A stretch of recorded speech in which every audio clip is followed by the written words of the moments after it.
साल 2050 बीजिंग का Tiananmen square. दुनिया की निगाहें एक ऐसे नजारे पर टिकी थीं जो सिर्फ एक परेड नहीं बल्कि भविष्य की दुनिया का एक ट्रेलर था। हजारों सैनिकों के कदम ताल मिलाते हुए जमीन थर्रा रही थी। आसमान में J-20 स्टेल्थ फाइटर्स गरज रहे थे और जमीन पर DF-48 जैसी इंटरकॉन्टिनेंटल बैलिस्टिक मिसाइलें दुनिया को चीन की बढ़ती सैन्य ताकत का एहसास करा रही थीं। यह सिर्फ एक राष्ट्रीय दिवस का जश्न नहीं था, यह था चीन का शक्ति प्रदर्शन, एक ऐसा संदेश जो वॉशिंगटन से लेकर नई दिल्ली तक साफ साफ सुना गया। यह सिर्फ सैनिकों की गिनती या हथियारों की नुमाइश नहीं थी, बल्कि हर कदम में एक अनुशासन, हर फॉर्मेशन में एक सटीकता और हर हथियार में भविष्य की जंग की तैयारी दिख रही थी। और इस शक्ति प्रदर्शन के केंद्र में थे राष्ट्रपति शी जिनपिंग, लेकिन वो अकेले नहीं थे।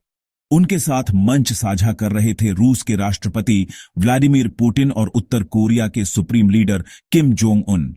ये महज एक तस्वीर नहीं थी, ये एक घोषणा थी।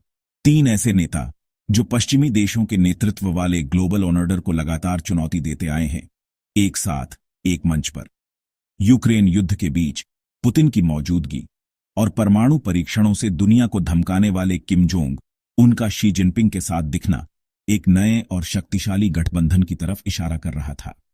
यह दोस्ती महज सुविधा की नहीं, बल्कि जरूरत और एक साझा दुश्मन की बुनियाद पर टिकी है। सैन्य ताकत के इस भव्य प्रदर्शन के ठीक बाद दुनिया का ध्यान गया तियानजिन शहर पर। यहां शंघाई सहयोग संगठन यानी SCO का शिखर सम्मेलन हो रहा था। यह चीन की रणनीति का दूसरा पहलू था, हार्ड पावर के बाद सॉफ्ट पावर का खेल। SCO, जिसे अक्सर नेटो के जवाब के तौर पर देखा जाता है, यूरेशिया के एक बड़े हिस्से को कवर करता है। इस सम्मेलन में मध्य एशिया के देशों के साथ साथ ईरान और पाकिस्तान भी मौजूद थे। लेकिन सबसे ज्यादा ध्यान खींचा भारत के प्रधानमंत्री की मौजूदगी ने। एक तरफ चीन के साथ सीमा पर तनाव, दूसरी तरफ अमेरिका के साथ क्वाड में साझेदारी और फिर चीन के नेतृत्व वाले इस मंच पर भारत की भागीदारी। यह भारत की उस जटिल कूटनीतिक रस्सी पर चलने जैसा है जिसके एक सिरे पर लोकतंत्र है तो दूसरे पर पड़ोस की हकीकत। ये तमाम घटनाएं मिलकर एक बड़ा सवाल खड़ा करती हैं। क्या हम वाकई एक नए विश्व व्यवस्था की दहलीज पर खड़े हैं? एक ऐसी व्यवस्था जिसे चीन अपने हिसाब से आकार देना चाहता है। क्या ये सिर्फ एक शक्ति प्रदर्शन है या फिर एक सोची समझी रणनीति का हिस्सा जिसके तहत चीन आर्थिक, तकनीकी और सैन्य हर मोर्चे पर दुनिया का नेतृत्व करना चाहता है? इस वीडियो में हम चीन के ग्रेट रेजुविनेशन के सपने को समझेंगे और जानेंगे कि इस बदलते वैश्विक समीकरण का भारत पर क्या असर पड़ेगा। तो चलिए परत दर परत खोलते हैं चीन के इस महाप्रदर्शन के पीछे छिपे असली संदेश को। साल 2025 बीजिंग का तियाननमेन स्क्वायर। मौका है द्वितीय विश्व युद्ध में जीत की 80वीं वर्षगांठ का। इस ऐतिहासिक दिन पर चाइना ने दुनिया के सामने अपनी सैन्य शक्ति का अब तक का सबसे बड़ा और भव्य प्रदर्शन किया। यह सिर्फ एक परेड नहीं थी, बल्कि एक सोचा समझा शक्ति प्रदर्शन था जिसका संदेश पूरी दुनिया के लिए था। आसमान में गरजते लड़ाकू विमान, जमीन पर कतारों में चलते हजारों सैनिक और सड़कों पर दौड़ते अत्याधुनिक टैंक। यह नजारा चीन की बढ़ती महत्वाकांक्षाओं और उसकी सैन्य क्षमताओं का एक जीवंत प्रमाण था। इस परेड का आयोजन इतने बड़े पैमाने पर किया गया था कि इसने दुनिया भर के रक्षा विशेषज्ञों और रणनीतिकारों का ध्यान अपनी ओर खींच लिया। इस भव्य आयोजन के केंद्र में थे चीन के राष्ट्रपति शी जिनपिंग, लेकिन उनकी बगल में खड़े मेहमानों ने इस परेड को और भी महत्वपूर्ण बना दिया।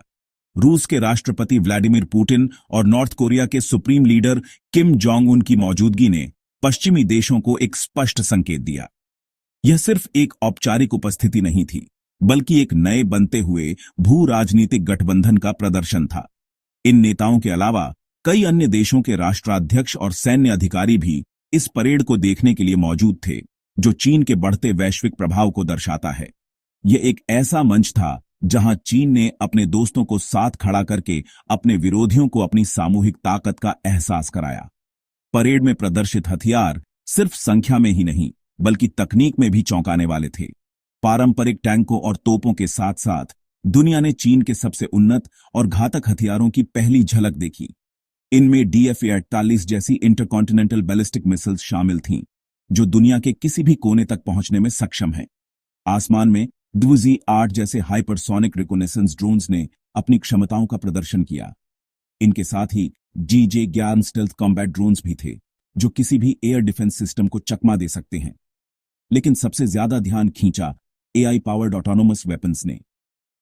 ऐसे हथियार जो बिना इंसानी हस्तक्षेप के अपने लक्ष्य को पहचान कर उसे नष्ट कर सकते हैं। यह चीन की उस रणनीति का हिस्सा है जहां वह टेक्नोलॉजी के दम पर युद्ध के नियमों को ही बदलना चाहता है। इस परेड का संदेश बिल्कुल स्पष्ट था। चीन अब सिर्फ एक क्षेत्रीय शक्ति बनकर संतुष्ट नहीं है। शी जिनपिंग के चाइनीज ड्रीम का एक अहम हिस्सा है पीपल्स लिबरेशन आर्मी PLA को एक वर्ल्ड क्लास मिलिट्री फोर्स बनाना जो दुनिया में कहीं भी किसी भी समय अपने हितों की रक्षा कर सके। यह परेड उसी महत्वाकांक्षा का एक सार्वजनिक ऐलान था। बीजिंग की सड़कों पर गूंजती सैन्य बूटों की आवाज और हथियारों की गर्जना दुनिया को यह बता रही थी कि 21वीं सदी में शक्ति का संतुलन बदल रहा है और चीन इस नए संतुलन के केंद्र में खुद को स्थापित करने के लिए पूरी तरह तैयार है। Location Tianjin, China. Participants Russia, India, Pakistan, central Asian countries, North Korea आदि। फोकस सिक्योरिटी, ट्रेड, एनर्जी और multipolar world order.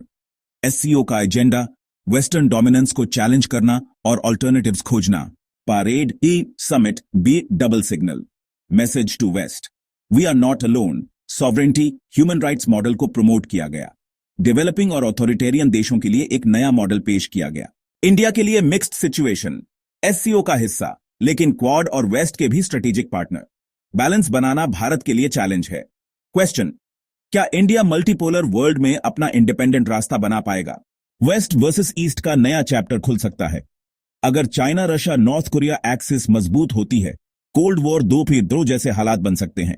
US dominance को सीधी चुनौती मिलेगी। ये इवेंट सिर्फ शो नहीं बल्कि एक पावर शिफ्ट का संकेत है। कमिंग ईयर्स तय करेंगे कि वर्ल्ड ट्रूली मल्टीपोलर होगा या US लेड डोमिनेंस जारी रहेगी।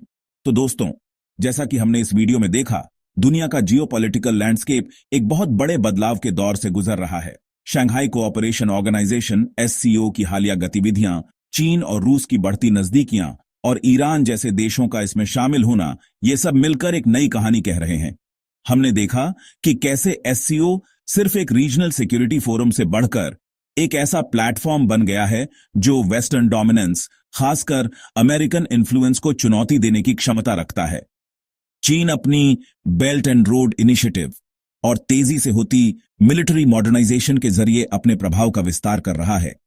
वहीं रूस यूक्रेन युद्ध के बाद पश्चिम से अलग थलग होकर पूर्व की ओर एक मजबूत साथी ढूंढ रहा है। ये दोनों देश मिलकर एक ऐसे ब्लॉक की नींव रख रहे हैं जो फाइनेंशियल सिस्टम से लेकर मिलिट्री टेक्नोलॉजी तक हर क्षेत्र में आत्मनिर्भर होना चाहता है। इस पूरे समीकरण में भारत का किरदार सबसे दिलचस्प और जटिल है। एक तरफ हम SCO और ब्रिक्स का एक महत्वपूर्ण हिस्सा हैं, तो दूसरी तरफ क्वाड और वेस्टर्न डेमोक्रेसीज के साथ हमारी स्ट्रेटेजिक पार्टनरशिप भी उतनी ही मजबूत है। तो सवाल फिर वही उठता है, क्या चाइना और उसके एलाइज वाकई एक नए वर्ल्ड ऑर्डर की शुरुआत कर रहे हैं? क्या ये एक कोऑर्डिनेटेड एफर्ट है जो दुनिया को 2 गुटों में बांट देगा, एक नया कोल्ड वॉर शुरू करेगा? या फिर ये सिर्फ अलग अलग देशों का एक समूह है जो अपने अपने हितों के लिए एक साथ आए हैं और ये गठबंधन उतना मजबूत नहीं जितना दिखता है? क्या हम एक मल्टीपोलर वर्ल्ड की तरफ बढ़ रहे हैं जहां अमेरिका, चाइना, यूरोप और शायद भारत जैसे कई पावर सेंटर्स होंगे? इस पर आपके विचार बहुत मायने रखते हैं। नीचे कमेंट्स में हमें बताइए, आपको क्या लगता है? क्या SCO भविष्य में नेटो को टक्कर दे पाएगा? इस बदलते वैश्विक परिदृश्य में भारत की सबसे अच्छी रणनीति क्या होनी चाहिए? आपके हर कमेंट को हम पढ़ते हैं और उससे हमें सीखने को मिलता है। अगर इस डीप डाइव ने आपको सोचने पर मजबूर किया और आपको वीडियो पसंद आया तो प्लीज इसे लाइक करें और अपने दोस्तों के साथ शेयर करें। और हां, जियोपॉलिटिक्स, डिफेंस और इकोनॉमिक्स पर ऐसे ही डिटेल्ड एनालिसिस के लिए हमारे चैनल को सब्सक्राइब करना मत भूलिए और बेल आइकॉन जरूर दबाइए ताकि आप हमारा कोई भी अपडेट मिस न करें। अगली बार मिलते हैं एक और बड़े जियोपॉलिटिकल पजल को सुलझाते हुए।